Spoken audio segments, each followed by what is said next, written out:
नमस्कार, स्वागत है आपका प्रोफेशनल एस्ट्रोलॉजी पर। मैं यशराज तिवारी आज आप सभी के सम्मुख उपस्थित हुआ हूं दी एस्ट्रोलॉजी शो के एपिसोड नंबर 96 को लेकर। दी एस्ट्रोलॉजी शो में मैं आप सभी दर्शकों के द्वारा पूछे गए प्रश्नों के जवाब देता हूं। वो प्रश्न ज्योतिष से संबंधित हो सकते हैं, किसी भी तरह का ज्योतिषीय उपाय, आपकी जन्म कुंडली की प्लैनेटरी पोजीशन, या कोई भी प्रश्न जो कि आपके मन में हमारी ज्योतिष की फील्ड से संबंधित, ऑकल्ट साइंस की फील्ड से संबंधित उत्पन्न होता है। उन प्रश्नों के जवाब आप मुझसे इस कार्यक्रम के माध्यम से पा सकते हैं। क्या करना होगा आपको अपने प्रश्नों को पूछने के लिए? इसी वीडियो के कमेंट सेक्शन में जाकर के आप अपने नाम के साथ में अपने एक स्पेसिफिक प्रश्न को दे दीजिए। फिर जैसे ही एस्ट्रोलॉजी शो के अन्य एपिसोड्स आते हैं, उन एपिसोड्स में मैं आप सभी दर्शकों के द्वारा पूछे गए प्रश्नों के जवाब को लेकर के उपस्थित हो जाऊंगा।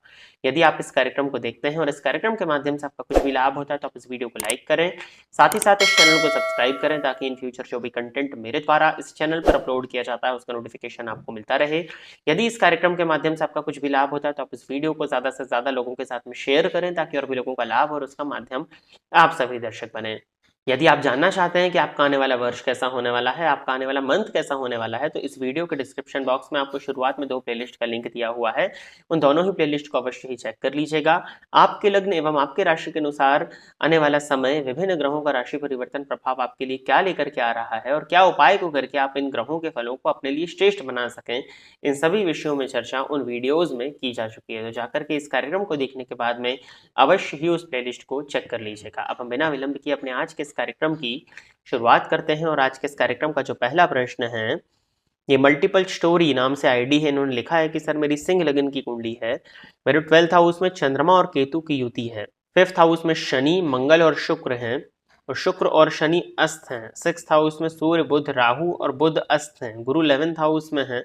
मैं बहुत परेशान हूँ, मुझे कौन सा काम करना चाहिए, मुझे कौन सा रत्न पहनना चाहिए, प्लीज रिप्लाई। देखिए, सबसे पहले तो आपके दोनों ही प्रश्नों का जवाब इससे नहीं दिया जा सकेगा। उसके पीछे रीजन है कि आपकी, सबसे पहले तो आपकी एज का पता नहीं है कि आपकी उम्र अभी क्या हो रही है, तो आपको करियर के विषय में गाइडेंस नहीं दिया जा सकता। दूसरी चीज, करियर आप साल भर, 6 महीने, 8 महीने के लिए नहीं करते हैं। करियर जब भी आप सिलेक्ट करते हो तो उसको लाइफ टाइम के लिए करते हो। तो जब भी आप करियर के विषय में संपर्क करना चाहें तो करियर के लिए आपको संपूर्ण जन्म कुंडली का अध्ययन कराना चाहिए। सारी डिटेल्स अपने बारे में, अपने एजुकेशन बैकग्राउंड के बारे में, अपनी प्रेजेंट कंडीशन के बारे में देनी चाहिए।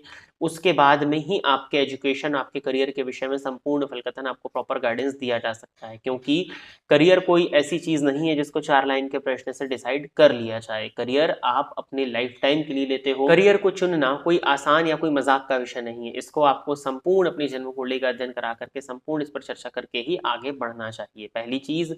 दूसरी चीज, देश काल और परिस्थिति, ये बहुत इंपॉर्टेंट रोल प्ले करती है आपके करियर को डिसाइड करने में। इसलिए आपको कौन सा काम करना चाहिए ये तो मैं आपको नहीं बता पाऊंगा।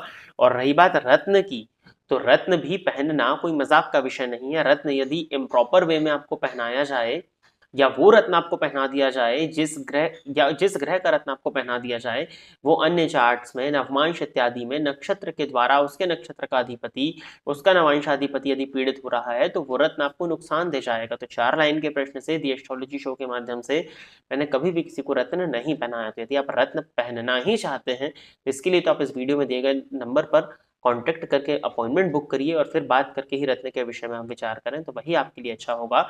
उससे अच्छा है यदि आप कंसल्टेशन नहीं लेना चाहते तो आप रत्न ना पहने। रत्न ना पहनना आपके लिए ज्यादा बेहतर होगा, एज कंपेयर टू मैं 4 लाइन के प्रश्न को पढ़ के आपको रत्न बताऊं, उसको पहनने से आपको नुकसान हो जाएगा। तो ये तो आपके दोनों प्रश्नों के उत्तर थे। अब यदि आप अपनी कुंडली को समझना चाहते हो तो सिंह लग्न की कुंडली के 12वें भाव में चंद्रमा का होना अब ये और केतु के साथ है, तो ये कहीं ना कहीं आपको मानसिक रूप से बेहद अशांत कर देंगे, बेहद पीड़ित कर देंगे। ऐसा व्यक्ति यदि रात को भी जागेगा तो उसके मन में कुछ ना कुछ थॉट्स चलते रहेंगे, और कहीं ना कहीं आपको डिटैचमेंट फील होना, सुसाइडल थॉट्स का आना, ये सब देखने में मिलने वाला है। 5th हाउस में शनि और मंगल और शुक्र का होना भी कहीं ना कहीं आपके लिए बिल्कुल फेवरेबल नहीं है। मंगल जो है वो 4th लॉर्ड होकर के 5th हाउस में बैठे जरूर हैं, तो केंद्र त्रिकोण राजयोग बना रहे हैं, बट शनि के साथ में ये पेट से संबंधित परेशानियां, प्रेम संबंध में धोखा, एजुकेशन में ब्रेक को प्रदर्शित करते हैं। शुक्र भी पंचम भाव में है, और शुक्र शनि की युति भी आपके लिए बहुत अच्छी नहीं मानी जाएगी। मंगल शुक्र की युति आपको रिलेशनशिप्स में जाने के लिए बाध्य करेगी, और वो रिलेशनशिप टूटेगा। चंद्रमा आपका ऑलरेडी 12वें हैं, भावनात्मक रूप से आपको कमजोर बनाएगा, और लव रिलेशनशिप की वजह से भी आपके जीवन में परेशानियां क्रिएट हो जाएंगी, जिसके चलते आपका करियर इत्यादि पर भी ध्यान नहीं रह पाएगा। छठे भाव में सूर्य बुध और राहु बैठे हैं। सूर्य राहु का 6th हाउस में होना अच्छा है, परंतु फिर भी रिलेशंस के पॉइंट ऑफ व्यू से बहुत अच्छा नहीं माना जाएगा सूर्य राहु की युति। अब सूर्य की स्थिति को देखना होगा, नहीं तो आत्मविश्वास में भी कमी यहाँ पर साफ प्रदर्शित हो रही है। गुरु 11वें घर में है तो ये ठीक है, गुरु का पंचमेश होकर के 11वें भाव में जाना, लेकिन वो भी शनि की दृष्टि से दृष्ट है, तो उसमें भी कहीं ना कहीं परेशानी तो साफ दिखाई दे ही रही है। इसी वजह से आपको जो आप लिख रहे हो ना कि आप बहुत परेशान है, तो कुछ प्लैनेटरी कॉम्बिनेशंस ठीक नहीं बैठ रहे हैं। एक उपाय मैं आपको बता देता हूँ, वो है पूर्णिमा का व्रत करिए। पूर्णिमा की शाम को चंद्रमा को दुग्ध से अर्घ प्रदान करिए। हालांकि इसमें मल्टीपल प्लैनेट्स के उपाय हैं, तो इसके विषय में मैं यहाँ चर्चा नहीं कर सकूंगा, लेकिन फिर भी एक उपाय को करने से ही आपको काफी हद तक रिलीफ देखने में मिल जाएगा। आगे बढ़ते हैं। अगला प्रश्न जो है ये रिमझिम सिंह जी का, इन्होंने पूछा कि लाजवर्त कितने रत्नी का पहनना चाहिए गुरुजी। देखिए, लाजवर्त ये डिपेंड करता है कि किस उम्र के व्यक्ति को और कितने वजन के व्यक्ति को, वजन मतलब शरीर के वजन कितने, उसका बॉडी वेट कितना है, इस पर निर्भर करता है, और उसकी उम्र पर भी निर्भर करता है कि उसकी क्या एज है। अगर बहुत छोटे बच्चे को पहनाना है तो 4-5 कैरेट का पहना देंगे तो भी चलेगा, गले में पेंडेंट के रूप में। नॉर्मली हाथ में पहना है तो 7.25, 8.25, 9.25 कैरेट का लाजवर्त आप पहने तो वो आपके लिए फेवरेबल होता है। आगे बढ़ते हैं। अगला प्रश्न जो है ये विजय शर्मा जी का, इन्होंने लिखा है गुरुदेव प्रणाम, यदि सिंह लग्न के चौथे घर में चंद्रमा अनुराधा नक्षत्र में हो तो क्या उसका नीच भंग हो जाता है, किंतु यदि वह सूर्य और शनि से युति में हो और शुभ कर्तरी में हो तो क्या ऐसी स्थिति में सूर्य और शनि के कारण जो चंद्रमा पर नेगेटिव इफेक्ट पड़ रहे हैं क्या उसमें कमी आएगी, यदि नहीं तो जातक को जीवन के शुरुआती दौर से इसकी क्या रेमेडी करनी चाहिए। यह अच्छा प्रश्न है आपका। देखिए, चतुर्थ भाव में वृश्चिक राशि आएगी सिंह लगन में, वहीं पर अनुराधा नक्षत्र आएगा। अब चतुर्थ भाव के स्वामी मंगल को देखिए। सबसे पहले तो अनुराधा नक्षत्र में चंद्रमा का होना मुहूर्त के पॉइंट ऑफ व्यू से अच्छा माना जाता है, अनुराधा नक्षत्र में किए गए कार्य को अच्छा माना जाता है, लेकिन चतुर्थ भाव में चंद्रमा दिग्बली होते हैं, और चतुर्थ भाव में चंद्रमा यदि अनुराधा नक्षत्र में बैठे हैं तो कहीं ना कहीं ये नीच राशि में है, और ये आपको बेहद मानसिक रूप से अशांत करेंगे, इसमें कहीं कोई डाउट नहीं है। किसी भी तरह का नीच भंग अगर हो जाए तो भी, नीच भंग अगर चंद्रमा का कराना है तो मंगल को देखना होगा। क्यों? क्योंकि चंद्रमा मंगल के घर में नीच के होते हैं।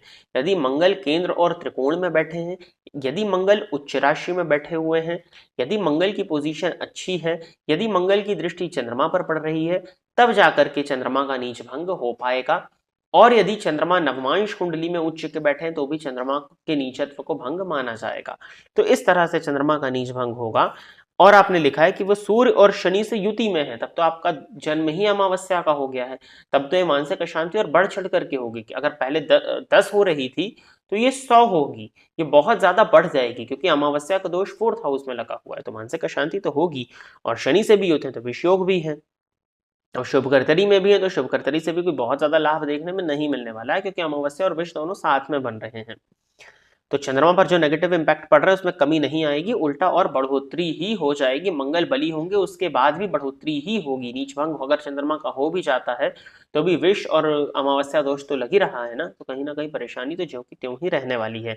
यदि नहीं, आपने लिखा भी आगे, तो जीवन के शुरुआती दौर से इसकी क्या रेमेडी करनी चाहिए। चंद्रमा के जितने अधिक से अधिक उपाय हो सके कर लेने चाहिए। अमावस्या दोष की और विष दोष की शांति करा लेनी चाहिए ब्राह्मण के द्वारा, किसी तीर्थ स्थल पर जाकर के कराएंगे तो ज्यादा अच्छा रहेगा। शिव जी का ध्यान करना आपके लिए बहुत बेनिफिशियल होगा। ओम नमः शिवाय का जाप कर सकते हैं। ओम शाम श्रीम श्रम सा चंद्रमा से नमः, इस मंत्र का स्वयं से नित्य 3 माला जाप करना भी इस कंडीशन में काफी लाभप्रद होता है।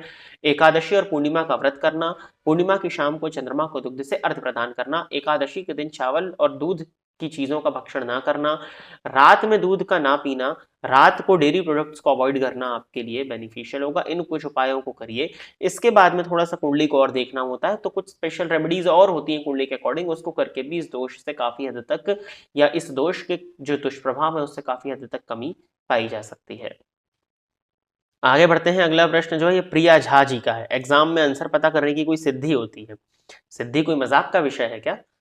एग्जाम में आंसर पता करने के लिए जी कुछ फेक यूट्यूबर्स, आपकी भी गलती नहीं है इसमें, कहीं ना कहीं आपने सुना ही होगा यूट्यूब पर लोग व्यूज के लिए इस तरह की चीजें लिखते हैं कि ये मंत्र जाप कर लो तो सपने में आपको एग्जाम पेपर आ जाएगा। ऐसा नहीं होता है। अगर ऐसा हो रहा होता ना तो फिर बात ही अलग हो जाती। तो इस तरह की कोई सिद्धि नहीं होती। अगर आपको कोई ऐसा बता रहा है तो कहीं ना कहीं वो आपके साथ में फ्रॉड करने की कोशिश कर रहा है। सिद्धि जो होती है, साधना जब किसी भी आराध्य किया, जब आप साधना करते हो ना, तो साधना आपकी स्पिरिचुअल डेवलपमेंट के लिए होती है।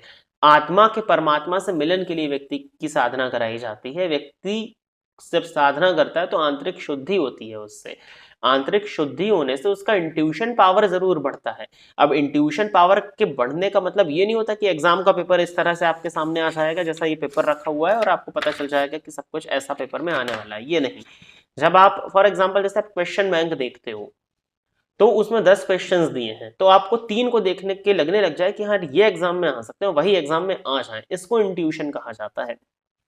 यदि आप साधना करते हो, अपनी इष्ट की साधना करते हो, तो इंट्यूशन लेवल आपका बढ़ सकता है, बट उसका ये मतलब नहीं है कि आपका एग्जाम का पेपर आपको पता चल जाएगा। तो किसी भी तरह की सिद्धि से एग्जाम में आंसर और पेपर्स वगैरह इत्यादि नहीं पता चल सकते हैं। तो प्रिय दर्शकों, इतने ही प्रश्नों को दी एस्ट्रोलॉजी शो के एपिसोड नंबर 96 के लिए सिलेक्ट किया गया था और इतने ही प्रश्नों के जवाब को लेकर के आज मैं आप सभी के सम्मुख उपस्थित हुआ था। आशा करता हूं कि जितने भी लोगों के प्रश्नों के जवाब मैंने इस कार्यक्रम के माध्यम से दिए वो सभी लोग संतुष्ट होंगे। यदि आप इस कार्यक्रम को देखते हैं और इस कार्यक्रम के माध्यम से आपका कुछ भी लाभ होता है तो आप इस वीडियो को लाइक करें, साथ ही साथ इस चैनल को सब्सक्राइब करें ताकि इन फ्यूचर जो भी कंटेंट मेरे द्वारा इस चैनल पर अपलोड किया जाता है उसका नोटिफिकेशन आपको मिलता रहे। यदि इस कार्यक्रम के माध्यम से आपका कुछ भी लाभ होता है तो आप इस वीडियो को ज़्यादा से ज़्यादा लोगों के साथ में शेयर करें ताकि और भी लोगों का लाभ और उसका माध्यम आप सभी दर्शक बने।